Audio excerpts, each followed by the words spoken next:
السلام علیکم ورحمۃ اللہ وبرکاتہ۔ آج بھی بڑی اہم حدیث لے کر میں حاضر ہوں، ان کا ترجمہ سماعت فرمائیے۔ پہلی حدیث ہے، برائی کا بدلہ برائی نہیں ہے۔ حدیث نمبر 4900/7۔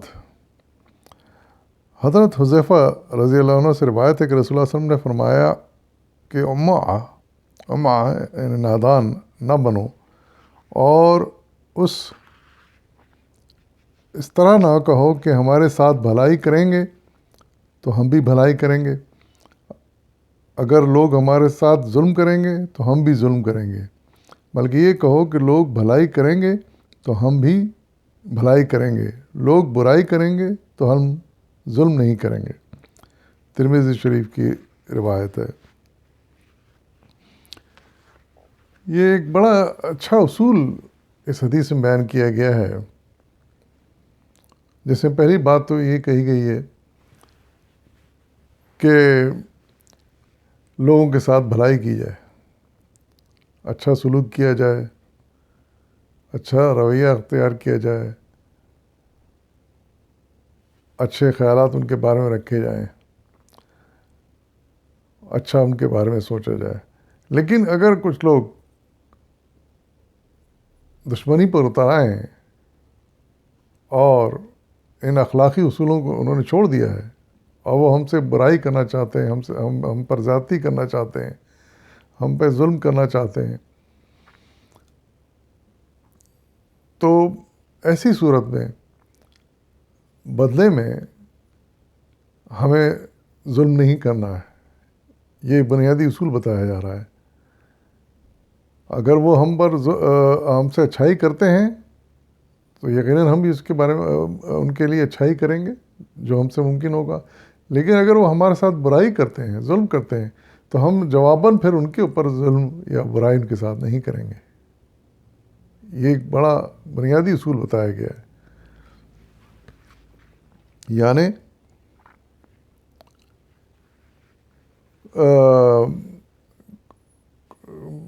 اچھائی کا بدلہ اچھائی ضرور دیں گے، لیکن برائی کا بدلہ برائی سے نہیں دیں گے۔ کوشش کریں گے کہ اس کو اچھائی سے دفع کریں، اچھائی سے اس کو ختم کریں، ان کو سمجھا بنا کے ان کو بات کریں، ٹھیک ہے۔ ظلم کے جواب میں ظلم کرنا، برائی کے جواب میں برائی کرنا، یہ ایک مسلمان کا شیوہ نہیں ہونا چاہیے۔ یہ ایک بنیادی اصول اس میں بتایا گیا ہے۔ اور حالت مجبوری تو پھر انتہا ہو جائے تو پھر آدمی ہتھیار اٹھاتا ہے اور پھر اپنا دفاع کرتا ہے اور پھر جواب دیتا ہے ظلم کا۔ حتی الامکان کوشش کرنی چاہیے کہ اچھائی کا بدلہ اچھائی دیں، اور برائی کے بدلے میں بھی ان کے ساتھ برا سلوک نہ کیا جائے دشمن کے ساتھ، بلکہ اس کو سمجھا بنا کے اس کو راہ راست پر لانے کی کوشش کی جائے۔ پھر دوسری حدیث جو بیان ہوئی ہے وہ یہاں یہ ہے، اس کا عنوان ہے مظلوم کی بددعا۔ حدیث نمبر ہے 4905/12۔ حضرت علی رضی اللہ عنہ سے روایت ہے کہ رسول اللہ صلی اللہ علیہ وسلم نے فرمایا کہ اپنے آپ کو مظلوم کی بددعا سے بچاؤ، اس لیے کہ مظلوم خدا سے اپنا حق طلب کرتا ہے اور اللہ تعالیٰ حقدار کو حق مانگنے سے نہیں روکتا۔ بیہقی کی روایت ہے یہ، اور اس میں بڑی اچھی بات ہمیں معلوم ہوئی ہے، اور وہ یہ کہ مظلوم کی بددعا سے بچنا چاہیے ہر ایک کو۔ یعنی یہ ڈرنا چاہیے کہ اگر ہم کسی پر ظلم کریں گے تو اگر اس نے بددعا دے دی تو پھر اللہ تعالیٰ اس کو سنے گا اور اس کا جواب دے گا، جلد یا بدیر، یہ اس کی مصلحت ہے، لیکن اس کا جواب ضرور دے گا۔ ایک اور اس میں ہے کہ مظلوم کی بددعا براہ راست اللہ تک جاتی ہے، بیچ میں کوئی رکاوٹ نہیں بنتی، اللہ تعالیٰ براہ راست سنتا ہے مظلوم کی بددعا۔ یہی بات یہاں کہی جا رہی ہے کہ نہ اس کو مانگنے سے روکتا ہے اللہ تعالیٰ، اور نہ اس کو رد کرتا ہے۔ اس کے یہاں قبولیت کا درجہ پاتی ہے مظلوم کی بددعا، وہ چاہے جلدی فوراً ہو یا کچھ تاخیر سے ہو، یہ اللہ تعالیٰ کی مصلحت پر ہے، لیکن قبول ضرور ہوتی ہے، اور ظالم کو پھر ایسی صورت میں سزا ضرور ملتی ہے۔ پھر ایک اور حدیث ہے 4908/1، حضرت ابو سعید خدری رضی اللہ عنہ سے روایت ہے کہ رسول اللہ صلی اللہ علیہ وسلم نے فرمایا کہ کوئی شخص برائی ہوتی ہوئی دیکھے تو اس کو اپنے ہاتھ سے روکنے کی کوشش کرے، اگر اس کی طاقت نہ ہو تو زبان سے روکے، اگر اس کی بھی طاقت نہ ہو تو پھر دل میں اس کو برا سمجھے، یہ ایمان کی سب سے کمزور علامت ہے۔ یہ مسلم شریف کی حدیث ہے۔ یہ بھی اس میں بڑا اہم اصول بیان کیا جا رہا ہے کہ ہم دیکھیں کہ کہیں کوئی برائی ہو رہی ہو، کوئی برائی کر رہا ہو، تو سب سے پہلے ہم تو اس کو روکنے کی کوشش کریں، ہاتھ سے اس کو روکنے کی کوشش کریں، اس برائی کو نہ ہونے دیں، اس ظلم کو نہ ہونے دیں، اور اس کو روکیں، ہاتھوں سے روکیں۔ اگر یہ ہم نہیں کر سکتے تو پھر دوسرا درجہ یہ بتایا جا رہا ہے کہ زبان سے روکیں، یعنی کم سے کم اس کو ہاتھ سے نہیں روک سکتے، طاقت نہیں ہے ہم میں، اتنی کمزور ہیں ہم، تو اس کو زبان سے منع کریں، زبان سے اس کے خلاف احتجاج کریں، زبان سے اس کے خلاف آواز اٹھائی جائے، اس کو کہہ کے روکیں کہ بھائی خدا کے واسطے رک جاؤ، یہ غلط کام ہے، برا کام ہے، یہ ظلم ہے، اللہ کو پسند نہیں، اس طرح اس کو کہہ کے کم سے کم روکا جائے۔ اور اگر یہ بھی نہیں کر سکتے، یعنی ظالم اتنا طاقتور ہے اور اتنا ظالم ہے کہ وہ اتنی زبان کھولنے پر بھی وہ اگر سزا دینے پہ اتر آئے تو پھر کم سے کم اس برائی کو دل میں برا سمجھے آدمی، اور اس کو یقین ہونا چاہیے کہ جو کچھ ہو رہا ہے ظلم ہو رہا ہے، جو کچھ ہو رہی برائی ہو رہی ہے، اور کم سے کم اس کو دل میں اس کو رکھے، اور پھر وقت آنے پر جس طرح وہ اس کو روک سکتا ہے روکے۔ یہ 3 درجے ہیں، اور کہا گیا ہے کہ اگر یہ تینوں بھی میں سے کوئی بھی آدمی عمل نہ کر سکے تو پھر یعنی یہ سمجھا جائے گا کہ بھئی ایمان سے خالی ہے آدمی۔ ظاہر ہے جس کے دل میں تھوڑا بھی ایمان ہوگا تو وہ کیسے کسی ظلم کو برداشت کرے گا، کیسے کسی برائی کو برداشت کرے گا؟ وہ ان تینوں میں سے کوئی نہ کوئی طریقہ اختیار کرے گا۔ کم سے کم درجہ یہ ہے کہ وہ برائی کو برائی سمجھے گا، ظلم کو ظلم سمجھے گا، اور ظلم اور برائی کے خلاف جو بھی عمل کرے گا وہ جہاد ہوتا ہے۔ اسی کو جہاد کہتے ہیں کہ ظلم اور برائی کے خلاف آدمی طاقت کا استعمال کرے یا زبان کا استعمال کرے، یا کم سے کم اس کو دل میں برا سمجھے۔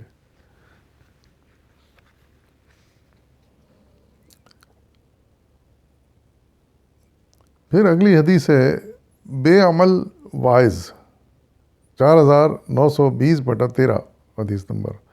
حضرت انس سے روایت ہے کہ رسول اللہ صلی اللہ علیہ وسلم نے فرمایا کہ میں نے معراج کی رات بہت سے لوگوں کو دیکھا کہ ان کے ہونٹ آگ کی قینچی سے کاٹے جا رہے ہیں۔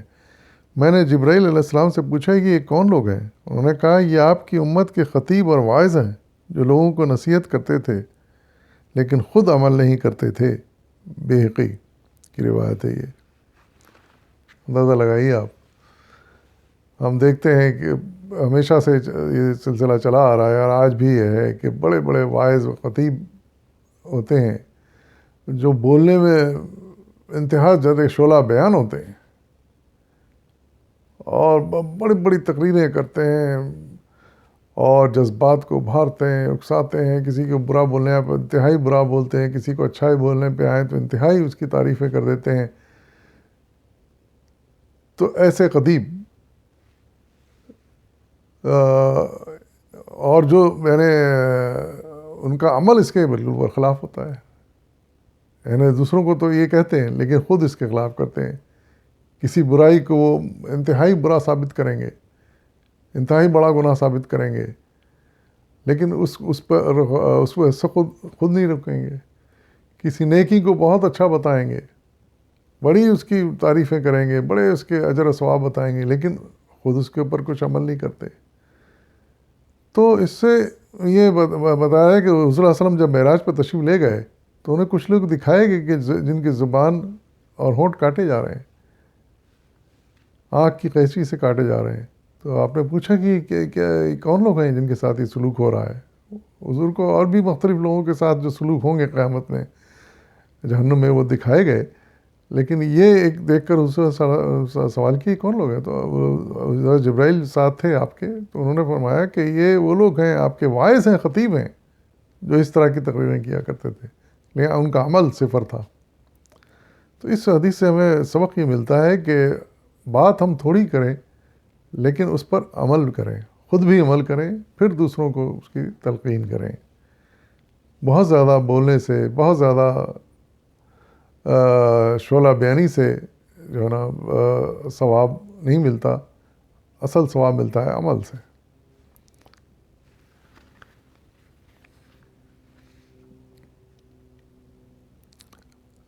ایک اور حدیث ہے کہ قابل قدر نعمتیں، حدیث نمبر ہے 4922/1.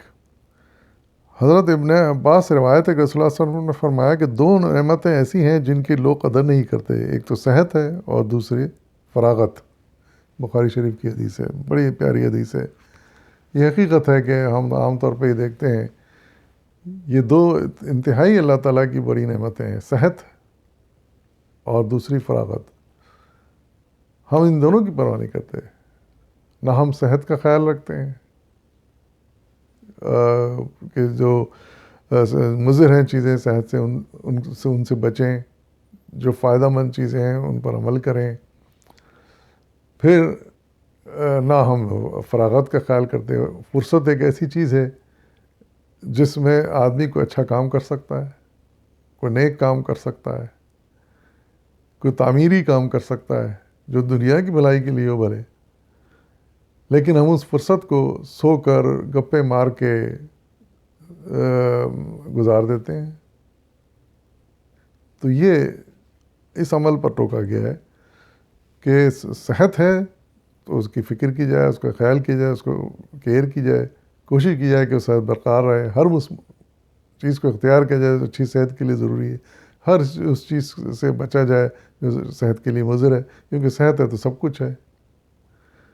تو تندرستی 1000 نعمت ہے جیسے کہا گیا ہے، بزرگوں نے کہا ہے. تو سب سے پہلے اس کا خیال کیا جائے تاکہ انسان دنیا و آخرت دونوں کے لیے کچھ کر سکے. صحت نہیں ہوگی تو ان میں سے کوئی کام نہیں ہو سکتا. پھر دوسری بات یہ ہے کہ مصروفیات سے جب کچھ فرصت ملے انسان کو، ظاہر ہے دنیائی مصروفیات ہوتی ہیں، معاش کی مصروفیات ہوتی ہیں، لیکن جب ان سے نجات ملے، فرصت ملے، تو آدمی کو اچھے کام کرے، تعمیری کام کرے، چاہے خود دنیا کی کوئی تعمیر کا کام کرے، خواہ کو نیکی کا کوئی کام کرے، لیکن اپنے آپ کو مصروف رکھے، اس فرصت کو ضائع نہ کرے. یعنی سوئے تو سوئے چلے جا رہے ہیں، گپے آنے کہیں بیٹھ گئے تو گھنٹوں گپے مار رہے ہیں، کوئی کھیل میں مصروف ہو گئے تو کئی گھنٹوں مصروف ہیں. یہ چیز نہیں ہونی چاہیے. وہ جو فرصت کا وقت ہے، تفریح، سیر و تفریح سے منع نہیں کیا گیا ہے، انجوائمنٹ سے منع نہیں کیا گیا، لیکن ایک لمٹ کی حد تک، اور اس میں کچھ وقت کچھ تعمیری کام کے لیے بھی نکالنا چاہیے. کیونکہ یہ وقت پھر نکل گیا تو پھر بڑھاپے میں آدمی فرصت ہو تو بھی نہیں کر سکتا، کیونکہ اس کے پھر صحت جواب دے جاتی ہے، اس کا عمر کا تقاضا ہوتا ہے. نہ کوئی دنیاوی کام کر سکتا ہے، نہ کوئی نیکی و آخرت کا کام کر سکتا ہے. تو ایسا وقت آنے سے پہلے جو فرصت مل رہی ہے اس کو اچھے کاموں کے لیے استعمال کیا جائے. یہ 2 بڑی اہم باتیں کہی گئی ہیں اس حدیث میں، اور ہر ایک کو چاہیے اس بات کا خیال رکھے. اللہ تعالیٰ ہم سب کو توفیق عطا فرمائے. آمین.